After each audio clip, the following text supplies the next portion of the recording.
Formula One returns from the summer break at Zandvoort for the 2026 Dutch Grand Prix, and this weekend carries unusual technical importance. It is the final Dutch Grand Prix under the current promoter agreement and, more importantly, the first time Zandvoort will host an F1 sprint. That completely changes how teams approach development. With only around 1 hour of practice before sprint qualifying, teams have very little time to compare old and new specifications, collect tire data, understand ride height behavior and make setup changes.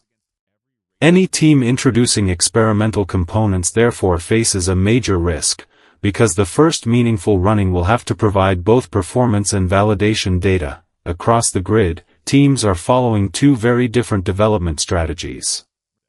Some are still pushing 2026 upgrades because they need immediate performance, while others are already moving engineering resources toward the 2027 car. This makes Zandvoort more than just another race. For some teams, it is one of the final opportunities to extract performance from the current package, while for others it is about gathering information that can influence the next generation of car. That means the absence of an upgrade can be just as significant as a new component arriving at the circuit. Starting with Cadillac, there is no confirmed major upgrade for Zandvoort. The team appears to be shifting more attention toward its longer-term development program rather than continuing an aggressive sequence of 2026 updates. This comes during an important organizational change, with Cadillac dismissing team principal Graham Lodon on August 12 and appointing Marcin Budkowski as his replacement. Reuters reported that the leadership transition had been planned for some time, but the timing adds another variable to Cadillac's development direction. The team is also still the only one without a championship point after the opening 11 rounds. Cadillac has already introduced aerodynamic changes earlier in the season, including work around the side pod inlet, engine cover, cooling systems and aerodynamic surfaces. At Zandvoort, however, there is little indication of a major transformation. The bigger question is how quickly the new technical leadership can influence the development program and decide where the remaining 2026 resources should go. Williams is taking a similar approach, with its major focus aimed at a later season package rather than Zandvoort. Earlier in the summer, team principal James Vowles outlined a staged development plan involving smaller steps before a much larger Baku package.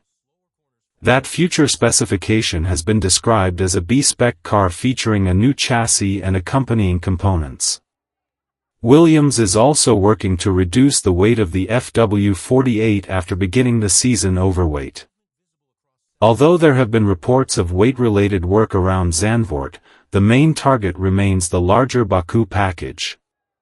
As a result, Williams is not expected to arrive at the Dutch Grand Prix with a transformation comparable to the bigger developments planned later in the season. Racing Bulls is in a stronger position.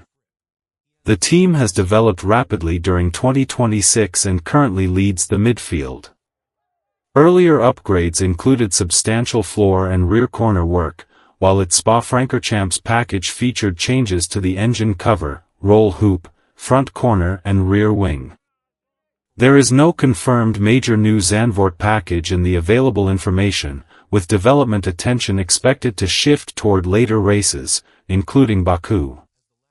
For Racing Bulls, the Dutch Grand Prix is therefore likely to be about extracting maximum performance from the existing specification. On a sprint weekend, maintaining aerodynamic correlation and setup efficiency could actually be more valuable than introducing another large, unvalidated concept. Red Bull is also expected to take a conservative approach. The team is not bringing a significant upgrade package to Zandvoort, with development increasingly influenced by preparation for 2027. Red Bull has still introduced targeted aerodynamic and cooling changes throughout the season, but the direction is now moving away from large-scale 2026 development. Zandvoort remains particularly important for Max Verstappen, who won the race 3 consecutive times between 2021 and 2023. However, the 2026 car operates under a completely different technical environment. Without a major new package, Red Bull will have to rely on its existing aerodynamic platform, setup direction and power unit performance rather than expecting a new component to transform its competitiveness. Haas is another team expected to make only incremental changes. Its development program has been slower but steady, with previous work involving the floor, bodywork, front wing and rear corner. For Zandvoort, reports point toward relatively minor development rather than a major package. A possible floor tweak and an unconfirmed front-wing component have been discussed, but these should not be treated as confirmed upgrades until officially submitted. Haas has already shown that relatively small aerodynamic changes can improve the car. Its Silverstone package included a substantially revised rear wing and revised endplates designed to improve local aerodynamic loading and flow conditioning. Zandvoort therefore looks more like another step in that process rather than a completely new development direction. Audi has a more interesting situation because the team may have been holding developments for the second half of the season. Reports suggest that a larger aerodynamic package could arrive at Zandvoort or the following round, with the reported focus involving the front wing, floor and bodywork. These details remain reported plans rather than confirmed components. Audi has already introduced significant aerodynamic changes during 2026, including work on the front and rear wings, floor and rear-end components, as well as cooling and diffuser-related developments. Any new package at Zandvoort would therefore be important not only for immediate lap time but also for correlation data that could be transferred into the 2027 car. With such limited practice time, however, Audi would need the new components to behave as expected almost immediately. The highest pressure situation belongs to Alpine. The team has struggled to match the development rate of several rivals, and its relatively low upgrade count makes the next package particularly important.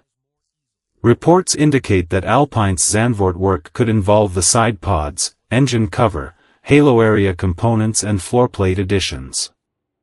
These areas are significant because they influence how airflow reaches the floor and rear of the car. Alpine's previous upgrades have also focused heavily on aerodynamic efficiency and floor performance. The pressure is connected to the constructor's standings as well. Pierre Gasly has spoken about the need for development to protect Alpine's position around 5th place. The team cannot simply rely on its current specification while rivals continue improving. Zandvoort therefore becomes an important validation point, especially because the sprint format leaves almost no time to diagnose problems. McLaren is approaching the weekend from a different direction. Instead of introducing one enormous package, the team is continuing a two-part development program that began around the Hungarian Grand Prix. The idea is to introduce some components, collect data, and then bring a larger step at a later race. The Zandvoort package is expected to focus on smaller floor and corner components, while the bigger development step is being held for Baku. McLaren has already introduced major aerodynamic packages during 2026, with extensive work across the front and rear of the MCL40. Its strategy is therefore based on sequencing rather than placing every available component on the car simultaneously. This development plan also comes at an important moment in the Drivers' Championship. Lando Norris has recently enjoyed stronger momentum relative to Oscar Piastri, while McLaren remains one of the strongest teams at circuits demanding aerodynamic efficiency and high-speed cornering performance.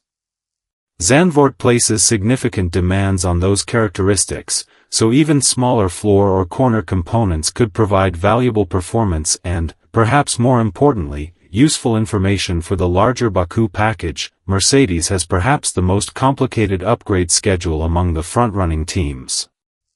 The team had originally indicated that a sizable package would be associated with Zandvoort, but later reporting changed the expected timing. The larger second-half development package is now understood to be targeted towards Singapore or potentially Malaysia rather than the Dutch Grand Prix. That does not mean Mercedes will run exactly the same car. Smaller changes around it.